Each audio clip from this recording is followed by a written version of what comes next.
Pemirsa, pengunggah video pidato Ahok, Buniani, memenuhi panggilan pemeriksaan kepolisian terkait posisinya sebagai pelapor dugaan pencemaran nama baik melalui transmisi elektronik. Buniani melaporkan Ketua Advokat dan Tim Sukses Ahok Jarot, Muanas Alaidin, dan Guntur Romli ke Polda Metro Jaya atas tuduhan telah memotong dan mengedit video pidato Ahok yang diunggah.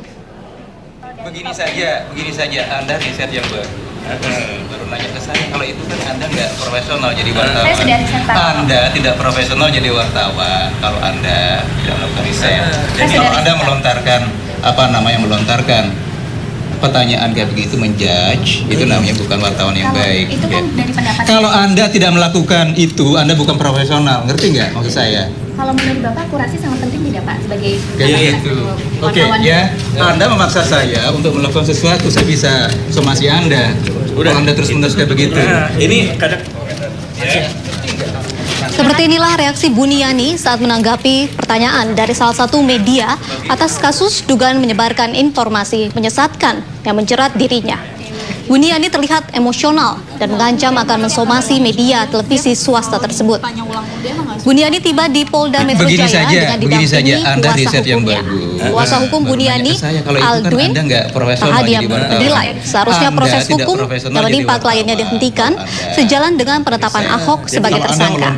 Namun kepolisian tetap melanjutkan kasus tersebut karena dinilai memiliki substansi yang berbeda dengan penetapan Ahok sebagai tersangka. Ini merupakan pemanggilan yang kedua kalinya setelah mangkir pada pemanggilan pertama. Selain sebagai pelapor dugaan pencemaran nama baik, Buniani juga telah dilaporkan oleh Tim Sukses Ahok Jarot atas dugaan memotong dan mengedit video Ahok yang melanggar Undang-Undang ITE.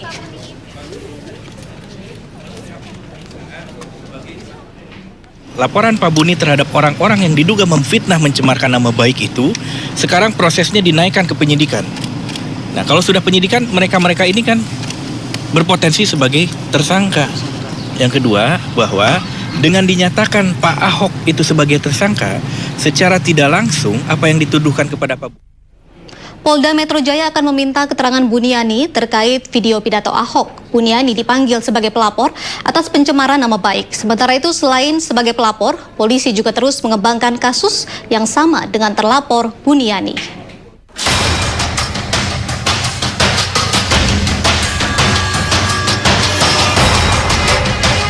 Basuki Cahayapurnama alias Ahok sudah ditetapkan sebagai tersangka oleh Bareskrim terkait dugaan penistaan agama dalam pidatonya saat kunjungan ke Pulau Seribu ketika masih aktif sebagai Gubernur DKI Jakarta. Pidato Ahok menjadi ramai setelah Buniani mengunggah potongan video pidato Ahok ke media sosial.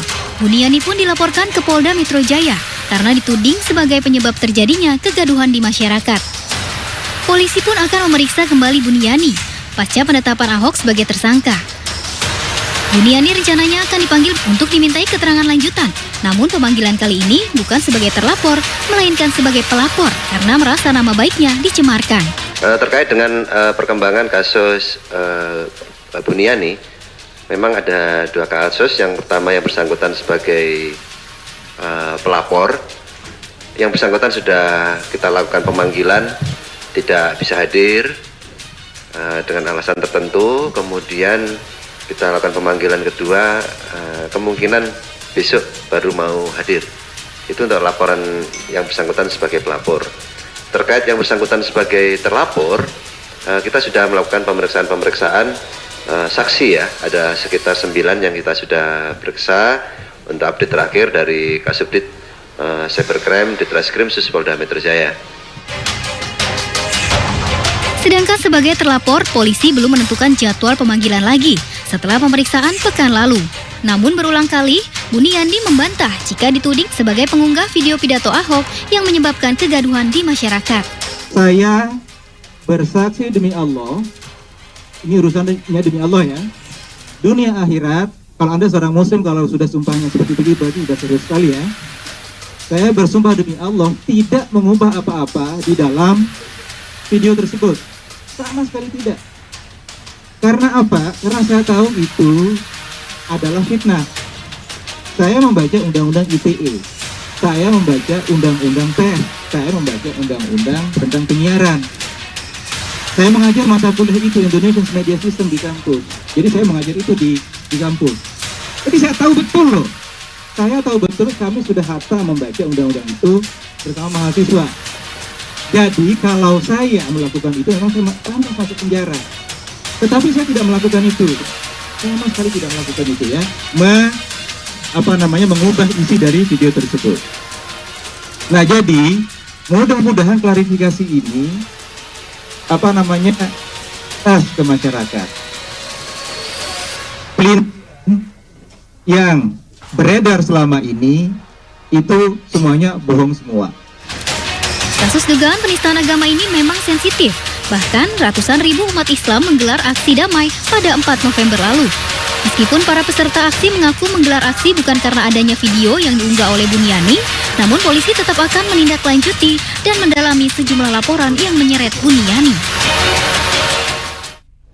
Gubernur DKI Jakarta nonaktif Basuki Cahayapurnama telah ditetapkan sebagai tersangka. Ia dijerat dengan pasal 156A dengan ancaman hukuman paling lama 5 tahun penjara. Apakah statusnya ini dapat menggugurkannya dalam Pilkada DKI Jakarta? Berikut ulasannya.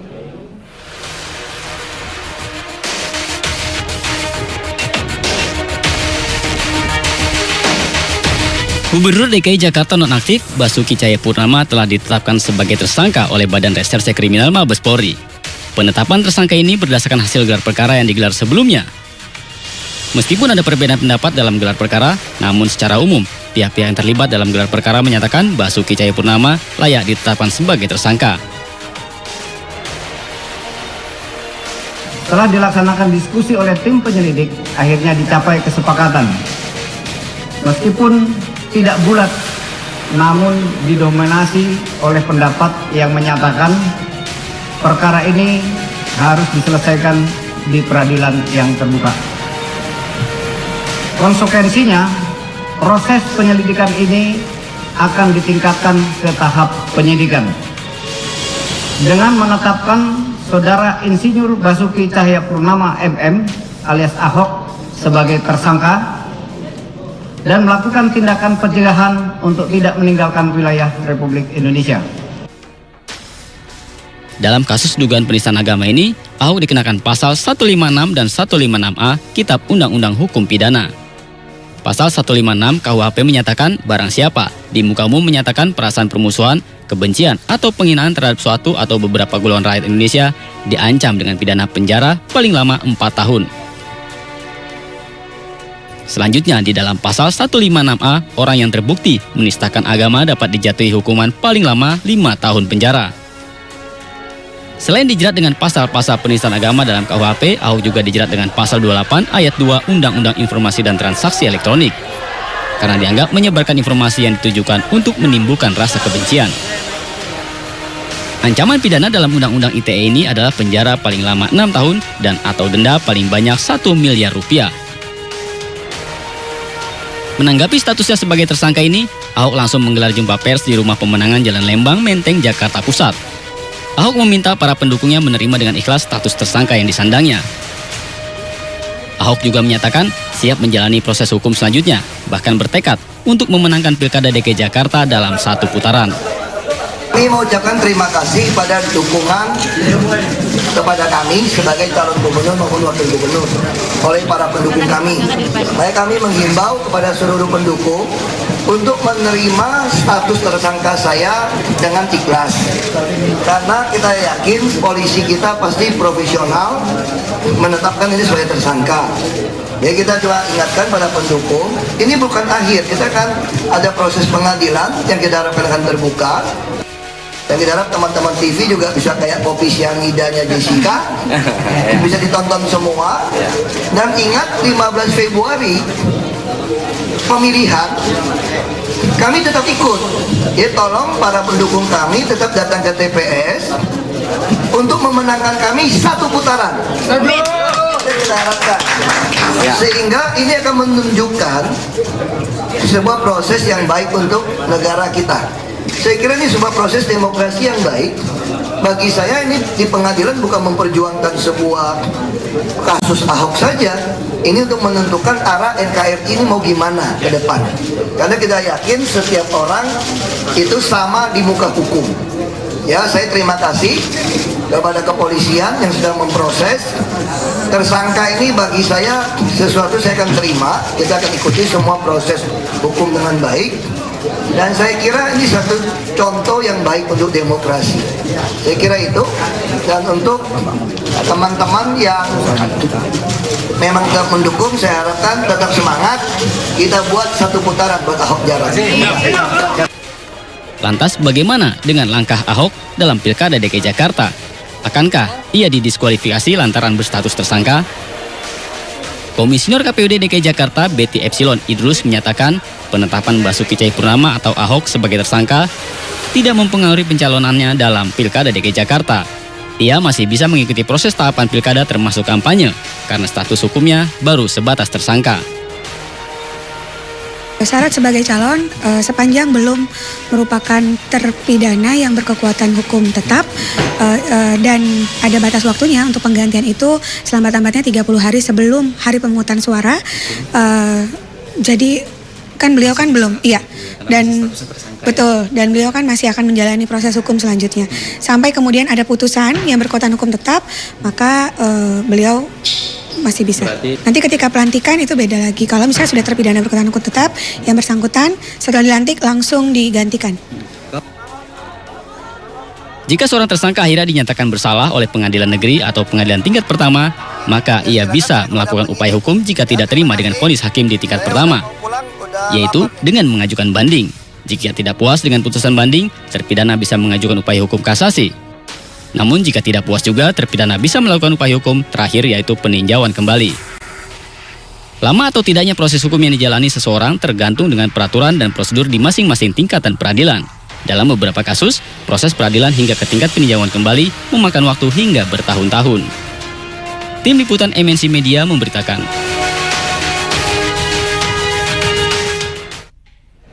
Pemirsa, Novel Bamukmin, salah satu pelapor kasus Ahok, kembali diperiksa penyidik Barreskrim Mabes Polri. Pemanggilan Novel sebagai saksi untuk memberikan keterangan tambahan usai penetapan Ahok sebagai tersangka. Dengan didampingi kuasa hukum, saksi pelapor kasus Ahok, Novel Bamukmin, kembali memenuhi panggilan penyidik di gedung Barreskrim Mabes Polri, Jakarta.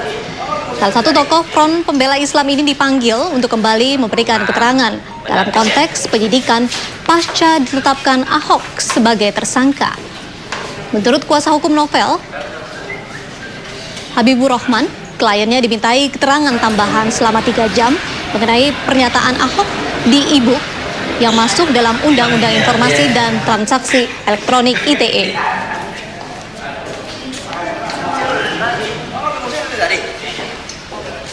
Ini menyampaikan bukti, ya, bukti e-book yang berjudul Merubah Indonesia, di mana bukti ini menguatkan unsur dengan sengaja di pasal 156 itu. Karena kan kemarin dipersoalkan bahwa dengan sengaja itu sudah terbukti.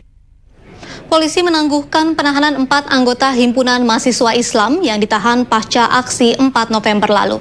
Meski ditangguhkan penahanannya, namun 4 anggota HMI tersebut harus menjalani wajib lapor.